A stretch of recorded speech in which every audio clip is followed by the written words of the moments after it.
Allah, Allah, Allah, Allah, Allah, Allah, Allah. Untuk menghentikan itu.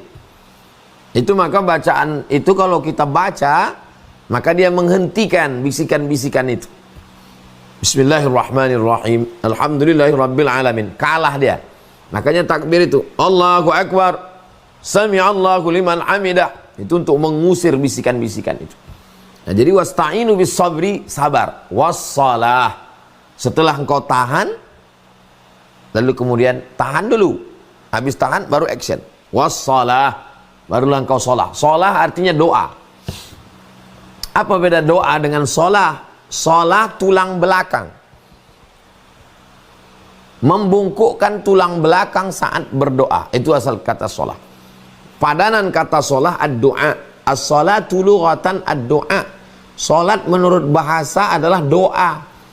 Terus apa beda doa dengan sholat? Kalau doa, doa saja. Kalau sholat, membungkukkan, membengkokkan tulang belakang saat berdoa. Kapan bengkok dia? Pertama ruku, kedua ketika sujud.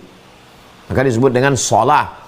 Setelah engkau mampu menahan dirimu, menahan lisanmu, menahan lidahmu, menahan pikiranmu, menahan hatimu, barulah setelah itu kau berdoa. Wassalah. Demikian Bang Alfi. Syukran atas jawabannya, Ustaz. Kita lanjut ke pertanyaan yang ada di Zoom dari kolom chat dari Kak Putri Wulandari. Apakah niat sholat pakai bahasa Indonesia? Apakah masih sah sholatnya, Ustaz? Niat itu kata Imam Jalaluddin Abdurrahman As-Suyuti dalam buku pelajaran kami waktu di pondok dulu, Al-Ashbah wan Nazair, Qawaidul Fiqih. Mahallun niyati al-qalbu. Letaknya niat itu qalbu. Dia tidak dilafazkan di mulut. Adapun orang yang melafazkan di mulut, usolli fardal maghribi, saya sholat maghrib, salasa raka'atin, 3 rakaat. Adaan, ada. Makmuman, jadi makmum. Lillahi ta'ala, bahasa Arab. Jadi kalau nggak bisa bahasa Arab, ya bahasa apa dia? Aku saiki sholat maghrib 3 rakaat, adaan, jadi makmum. Bahasa Indonesia, saya sholat maghrib 3 rakaat, ada, bukan qadha, makmum, bukan imam. Allahu Akbar. Yang kamu ucapkan tadi itu bukan niat, karena niat tidak terucap.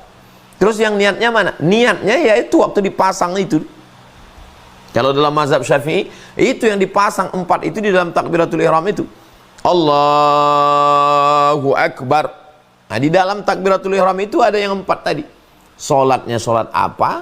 Berapa rakaat? Sholat ada atau qadha atau i'adah? Jadi imam atau jadi makmum? Selama terpenuhi 4 unsur itu di dalam takbiratul ihram, pakai bahasa apapun sah sholatnya. Demikian, wallahu a'lam.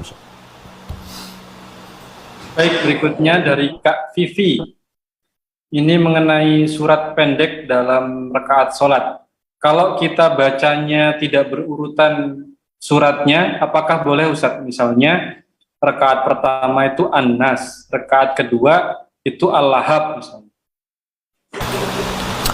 Orang yang rakaat pertamanya An-Nas, rakaat keduanya Al-Lahab, sungsang urutannya menurut tertib urutan Al-Quran, dari bawah ke atas, dari 114 naik ke atas, maka tidak ada pahalanya, kata Imam Nawawi dalam kitab Majmu' Syarah Muhadzab. Tapi bukan hadis, ini bukan hadis Nabi.